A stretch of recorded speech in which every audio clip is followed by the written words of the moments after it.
దేశ రాజకీయాల్లో సంచలన ఘటన చోటు చేసుకుంది. ఢిల్లీ సీఎం అరవింద్ కేజ్రీవాల్ తన పదవికి రాజీనామా చేశారు. కొత్త సీఎంగా మంత్రి అతిషీని ఎంపిక చేశారు. అతిషీ పేరును కేజ్రీవాల్ ప్రపోజ్ చేయగా మిగతా ఎమ్మెల్యేలు సైతం ఆమోదించినట్టు తెలుస్తోంది. ఉన్నత విద్యావంతురాలైన అతిషీ ఆప్లో మొదటి నుంచి రాజకీయంగా యాక్టివ్ రోల్ పోషించారు. లిక్కర్ పాలసీ కేసులో కేజ్రీవాల్ జైల్లో ఉన్నప్పుడు ప్రభుత్వంలో కీ రోల్ పోషించారు. యమునా నది వరదలు వచ్చినప్పుడు, భారీ వర్షాలతో ఢిల్లీ మునిగిపోయినప్పుడు కూడా ఆమె ప్రభుత్వం తరపున కీలకంగా పనిచేశారు. దీంతో కేజ్రీవాల్ తన వారసురాలిగా అతిషీని ఎంపిక చేసినట్టు తెలుస్తోంది.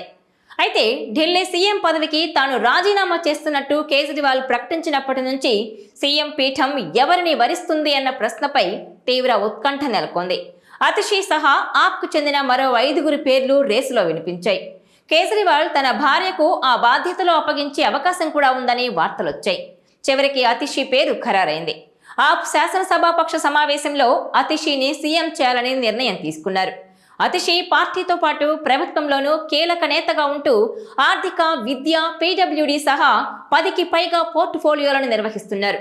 అరవింద్ కేజ్రీవాల్, మనీష్ సిసోడియాలు జైల్లో ఉన్నప్పుడు ఢిల్లీ ప్రభుత్వాన్ని ఆమె ముందుండి నడిపించారు. ఢిల్లీ ప్రభుత్వ పాఠశాలల్లో ప్రధాన విద్యా సంస్కరణలకు నాయకత్వం వహించిన ఘనత కూడా అతిషీకే దక్కుతుంది. ఈ నేపథ్యంలోనే ఢిల్లీకి 3వ మహిళా సీఎంగా రికార్డు సృష్టించబోతున్నారు అతిషీ. గతంలో 2 మహిళలు ఢిల్లీకి ముఖ్యమంత్రిగా పనిచేశారు. బీజేపీకి చెందిన సుష్మా స్వరాజ్ 1998 అక్టోబర్ 12 నుంచి 1998 డిసెంబర్ 3 వరకు సేవలందించారు. ఆ తర్వాత కాంగ్రెస్ పార్టీకి చెందిన షీలా దీక్షిత్ డిసెంబర్ 1998 నుంచి 2013 వరకు ముఖ్యమంత్రిగా ఉన్నారు.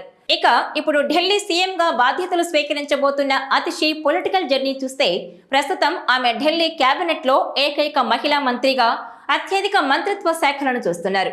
అతిషీ కల్కాజీ నియోజకవర్గం నుంచి ఎమ్మెల్యేగా గెలుపొందారు. కేజ్రీవాల్ సహా పలువురు కీలక నాయకులు మద్యం కుంభకోణంలో జైల్లో ఉన్నప్పుడు అతిషీ రాష్ట్రాన్ని ఒంటి చేత్తో నడిపించారు. కేజ్రీవాల్ ఆదేశాలు పాటిస్తూనే అన్ని తానై పార్టీని ముందుండి నడిపించారు.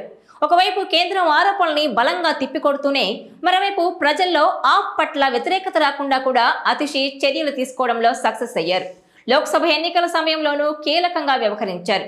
జూన్లో ఢిల్లీలో జనాలు నీళ్లు లేక ఇబ్బందులు పడుతుండటంతో నీటిని విడుదల చేయనందుకు హర్యానా ప్రభుత్వానికి వ్యతిరేకంగా ఆమె నిరవధిక నిరాహార దీక్షకు కూర్చున్నారు. ఆ టైంలో ఆమె ఆరోగ్య పరిస్థితి క్షీణించడంతో ఆసుపత్రిలో కూడా చేర్చారు. ఇక కేజ్రీవాల్ అరెస్టు తర్వాత అతిషీని ముఖ్యమంత్రిగా చేయొచ్చనే ఊహాగానాలు వచ్చాయి. అయితే ఆప్ అధినేత జైలు నుంచే ప్రభుత్వాన్ని నడపాలని నిర్ణయించుకున్నారు. కానీ లేటెస్ట్ గా కేజ్రీవాల్ సీఎం పదవికి రాజీనామా చేయడంతో ఢిల్లీ తర్వాతి ముఖ్యమంత్రిగా అతిషీని ఎంపిక చేశారు కేజ్రీవాల్. ఈ వీడియో మీకు నచ్చినట్లయితే please share, like and subscribe.